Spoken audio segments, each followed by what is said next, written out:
beloved, Boss Mike Cervera.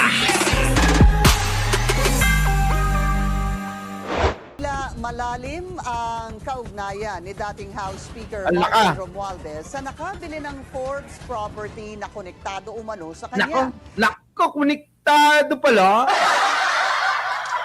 Yari, mga kababayan, oh. Bukod sa kabaro sa fraternity, may papel din umano sila sa tatlong kumpanya. Halaka, bukod sa magkabrad sila sa fraternity, meron din sila na pagkakasama siya tatlong kumpanya. Yari, mga kababayan to, yari. Oh. Narito ang agenda report ni Hannah T. Yan na. Ang property na iniuugnay kay former House Speaker Martin Romualdez, pumapalo raw sa 1 billion pesos ang presyo. Ayon yan kay Senator Committee Chair Ping Lacson. Ano, sabi rito. Sabi ni Mary Ann, Escasio, ano kaya nangyari, Boss Mike? Nag-send ako na ewan ko. Wag ka nang mag-abala. Oo, wag ka nang mag-abala, ha? Para wala kang problema. Oh, ito na. Takdang imbitahan sa next hearing ng komite ang nakapag-acquire ng property na ito sa 30 Tamarind Street, South Forbes Park. Yan ay ang Golden Pheasant Holdings Corporation. Nako, eto ho mga kababayan ko, ha. Eto na ho yung mga kasama. Etong si Martin Romualdez ng mga kumpanya na konektado naman, mga kababayan daw, siya nakabili ng ari-ari ang nagkakahalaga ng 1 bilyon. Oo, dyan po sa Forbes Park. Stockholder ay si Jose Raulito Paras.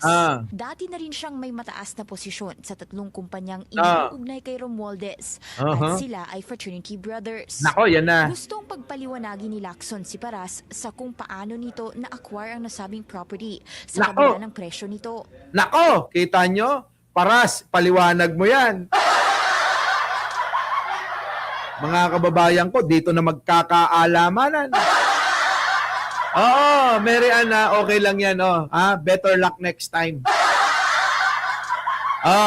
Ngayon, mga kababayan ko, eto, mga kababayan, aalamin ni Ping Lacson, etong Brad na pinapakilala ng kampo ni Martin Romualdez na siya daw di umanong nakabili.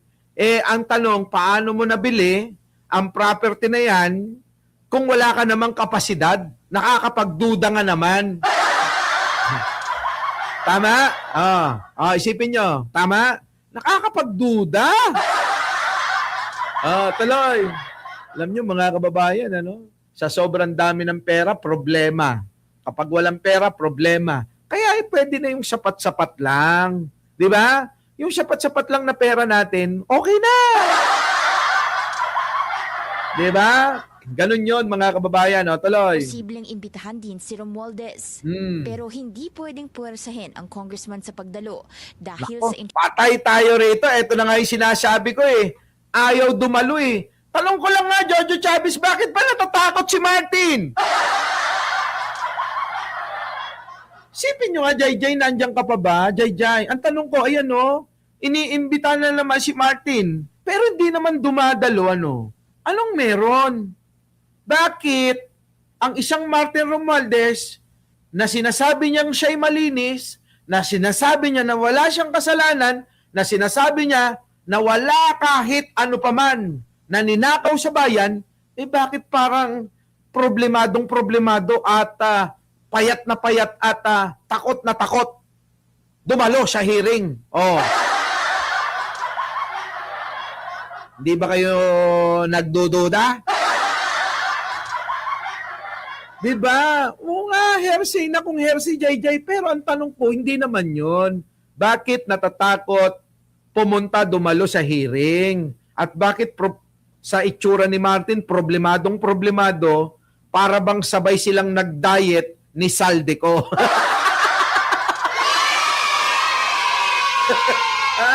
Antindi naman talaga ng pagpa-partner na yan, mga kababayan. Kulang na lang kung hindi natin sila kilala, baka pagdudahan nyo na magjowa sila. Tama?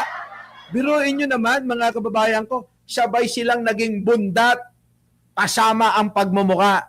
Sabay din sila na nangayayat Abay mga kababayan, pati ba naman yon?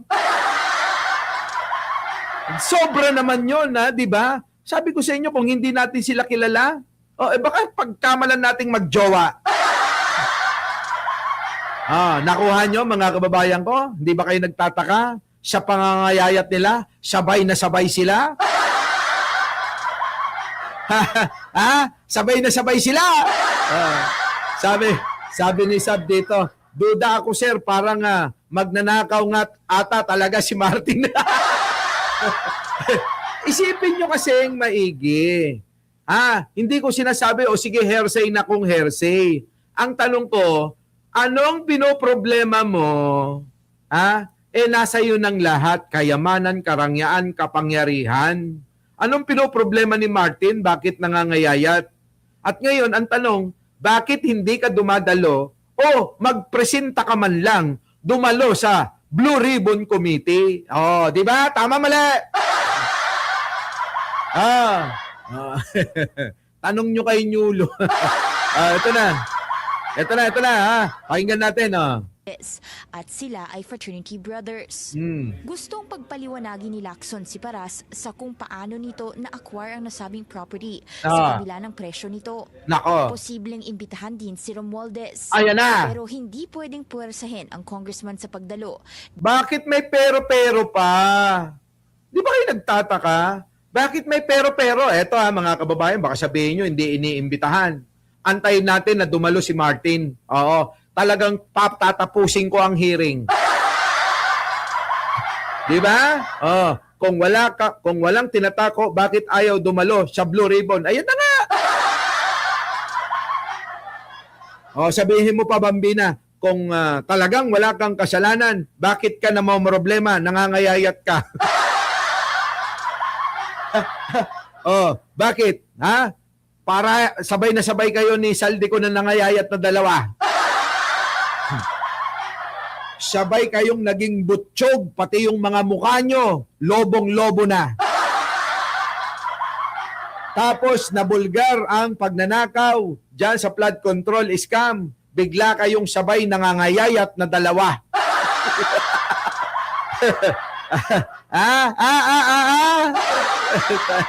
Alay! Dahil sa interparliamentary courtesy o pagbibigay ng respeto na tradisyon sa Kongreso. Una nang lumitaw na pampronta raw ng purchase ng property si flood control figure Curly Discaya na mismong nagsabing si Romualdez daw ang bagong nakakuha ng property. Pero itinanggi ito ng kontratista. Sinungaling yan eh. Alam nyo mga kababayan, kapag kasinungaling na tao, feeling ko lahat na lang nasasabihin niya kasinungalingan. Totoo. Once na kayo'y pinagsinungalingan, di ba ang hirap-hirap na magtiwala? Parang jowa. Na kapag ka nagsinungaling minsan sa inyo, ang hirap na niyan pagtiwalaan, parang gusto nyo na lang hiwalayan. No? Mahirap mga kababayan yung ganon. Eto na. Abay, habang nagpapaliwanag siya, alam mo naman yung katotohanan, todo pa rin yung pagsisinungaling niya. Diba? Pero mga kababayan, eto, ilang beses na ba nagsinungaling itong si Curly Discaya? Diba? Kaya mga kababayan ko, mag-ingat kayo sa mga sinungaling. Ang sinungaling ay kapatid ng magnanakaw. Diba? Alam nyo na yan, ha? Eto na. Ang dami naman Mary-Ann dito. Iba na naman ba to? May bagong Mary-Ann na naman, sinungaling ay kapatid ng kawatan. Yan si Curly. Nako! Sabi ni Lacson, hindi raw ito para sabihing sapat na ito para i-implicate si Romualdez sa investigasyon. Tama nga naman. Hindi naman pwedeng sapat na yung sinabi lang nung dalawa eh. Implicate nyo na si Martin na talagang guilty. Hindi Kundi posibleng makapag-provide ito ng lead sa investigating agencies na kailangan ng mga ebidensya. Wala pang opisyal na pahayag. Kita nyo mga kababayan ko, ito na nga yung napansin ko eh. Mas payat siya ngayon dyan ha. Pumayat na siya dyan, mas nangayayat pa. Tapos kita nyo mga kababayan, yung kanyang eye bag, malapit na sa baba niya. Kawawa naman pero hindi ako naaawa. Ang kampo ni Romualdez tungkol Kita dito. nyo, aibag kung aibag, hindi ba halatang problemado siya? Sa kanyang itsura, yung aibag niya mga kababayan, aba, ha? Mas malapad pa sa talukap ng mata niya? Tapos sasabihin nyo, hindi, walang problema yan, oo. Kita nyo naman. Problemado, stress na stress ang peg niya. Bukod sa South Forbes property issue, kailangan pang mag-explain ni dating DPWH Secretary Nako. Manuel Bunoan Ah. dahil sa mali-maling grid coordinates ng flood control projects. Nako. Mukhang kinakailangan kasing umulit ng ahensya sa pag-iimbestiga ng mga proyekto dahil nagmistulang guni-guni ang iilan, bunsod ng inaccurate coordinates. Dahilan ni Bunoan, galing daw ang mga record sa opisina ni late DPWH Undersecretary Maria Catalina Cabral. Ay, nako, oo. Eto, isa pa yan, si Bunuan, lintik na yan. Kala mo talaga, mga kababayan, hindi gagawa ng masama yung mga yan, ano? Di ba? Sabi ni Aurora, oo, talo mo pa, Boss Mike, buti ka pa, baby face. Kasi mga kababayan, ayoko nang nai-stress. Oo, ayoko nang nai-stress. Dito mga kababayan, sa pagbablog, walang stress. Di ba kayo nagtataka? Lagi lang ako masaya, tawa lang ng tawa. Kaya nga sabi ng mga basher ko, mga kababayan ko, ano ba namang klaseng pagbablog yan ni Mike Cervera? Ha? Tawa lang ng tawa. Anong gusto nyo? Malungkot ako. Anong gusto nyo? Ha? Kayo yung parang kalaban nyo yung buong mundo. Ay, sorry. Hindi ako ganon. Kasi, gusto ko lagi lang tayong masaya. Bakit? Hindi ka ba pwedeng bumatikos ng nakatawa? Bakit? Hindi ka ba pwedeng magbigay ng opinion mo na masaya? Di ba?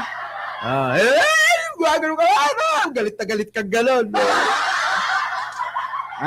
Kulang na lang mga kababayan, kainin mo na yung mic mo sa galit mo. Alam niyo, sa totoo lang dati, ang buhay ko, bahay, opisina. Opisina, meeting, uwi sa bahay, tulog, bangon, ganun uli. Nakakasawa ho, mga kababayan, yung gano'n, no? Bahay, opisina lang ako. Oo. 'Di ba? Buti na lang nagka-pandemic. Oo. Naispatan ko si Norman Mangusin. 'Di ba? Napagtripan natin si Mangusin. Aba, simula naman nung aking paglabas sa social media, 'di ba? Kinaiinisan ninyo kasi against ako sa idol nyo. Parang ganito. Diba? Galit na galit ang marami sa inyo nung binubulgar ko itong nagngangalang Norman Mangusin aka FLM. Ano ang sabi nyo sa akin noon? Ikaw ba nakatulong? Ikaw ba anong nagawa mo? Diba? Ano na ba na itulong mo? Putik na yan, mga kababayan. Sa totoo lang, mas marami pa akong naitulong kaysa kay Norman Mangusin. Yun totoong pagtulong, mga kababayan ko. Totoo yun, totoong pagtulong. Sa lahat ng mga kalamidad, nandoon po tayo. Hindi na natin ipapakita, Anyways, so paano ngayon ito, si Martin?